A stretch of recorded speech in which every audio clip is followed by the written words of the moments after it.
Empires aren't built on stone and mortar. They're built on blood, sacrifice, and ambition. No one in history understood this better than Turhan Sultan.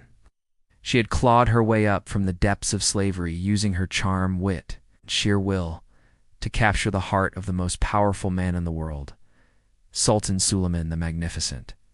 She had become his wife, the queen of his heart, and the unofficial ruler of his harem. But her greatest battles were not behind her.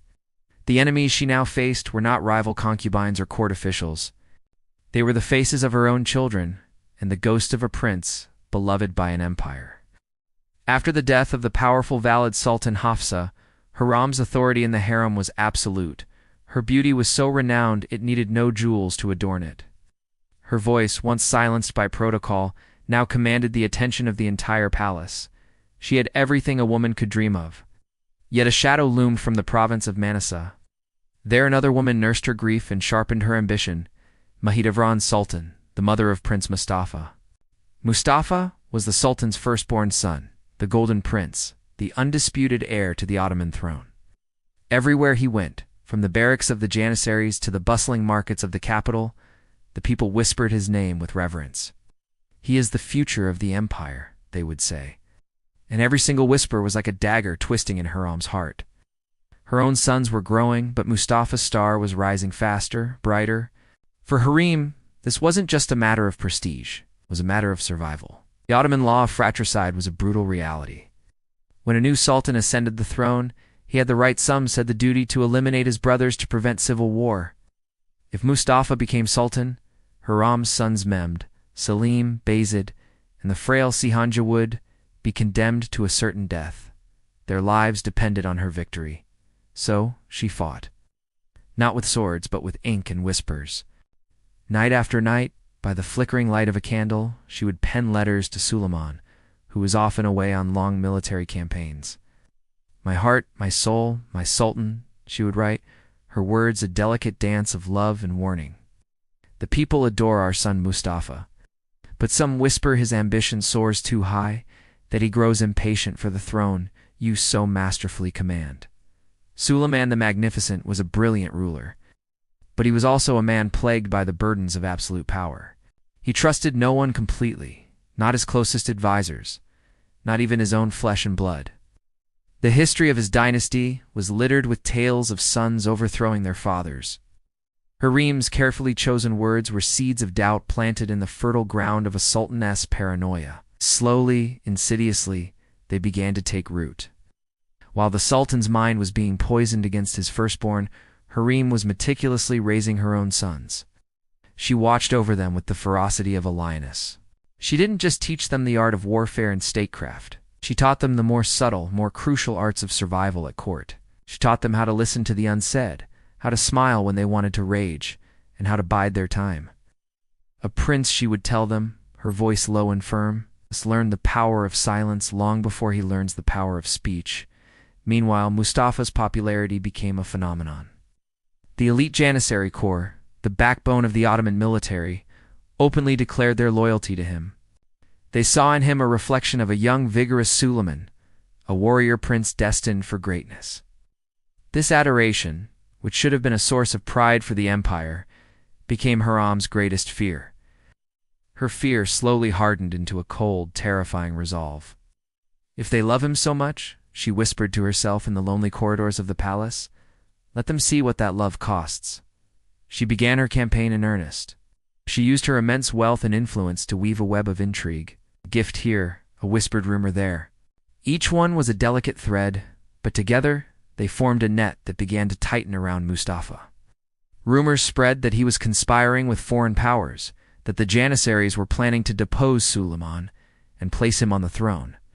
To a ruler like Suleiman, the mere suggestion of such a plot was as good as treason. Suspicion curdled into certainty. But before Hurram could see her plan to its conclusion, fate delivered a cruel, unexpected blow. Her eldest and most beloved son, Prince Mehmed, the one she had groomed to take Mustafa's place, suddenly died of smallpox in Aleppo. The news shattered her. Her screams of grief echoed through the marble halls of Topkapi Palace, a sound of pure, primal agony. For the first time, the taste of victory, so close, meant nothing. The world she had fought so hard to build had crumbled around her. This loss changed her. The warmth in her heart, the love that had once been her greatest weapon, was extinguished, replaced by something colder, harder. If I cannot protect my sons with love, she vowed in the darkness of her mourning, then I will protect them with fear. Years passed. The seeds of doubt she had planted long ago had grown into a forest of suspicion in the Sultan's mind. Finally, the fateful moment arrived. Suleiman, on campaign in Persia, summoned Prince Mustafa to his camp. Friends and advisors warned Mustafa, begging him not to go. They sensed a trap. But Mustafa, ever the loyal son, could not believe his father would harm him. He entered the Sultan's tent with his head held high, full of pride and duty. He never walked out. Behind a silken screen, Sultan Suleiman watched in grim silence as imperial executioners. Deaf mutes, who could never repeat what they saw, strangled his firstborn son with a silk bowstring. The empire wept. The Janissaries were on the brink of revolt. But in the palace, Harem lit a single candle. Her face, a mask of composure, betrayed nothing. Only a single, solitary tear escaped, tracing a path down her cheek. Was it a tear of triumph or of regret? Her sons were finally safe, but the price she paid was a piece of her own soul. The victory was hollow. The bond between Harem and Suleiman, once the stuff of legends, was irrevocably broken. He grew distant, his eyes haunted by the ghost of the son he had executed. He no longer sought her comfort or her counsel. She had won him an empire free of succession disputes, but she had lost its heart and his. Then tragedy struck again. Her youngest son, the gentle, brilliant Jahangir, who had adored his half-brother Mustafa, died from overwhelming grief. The weight of his brother's death was too much for his frail body and sensitive soul to bear. Harem had buried two of her own sons. She had achieved ultimate power, but she reigned over a silent, grieving palace. The power she craved had become her gilded cage. Her nightmare wasn't over. Her two surviving sons, Selim and Bazid, instead of uniting, began to see each other as rivals. The same deadly game of succession that she had played against Mustafa now played out between her own children, turning them against one another. One night, as she looked at her reflection in the mirror, the aging but still powerful queen saw the truth.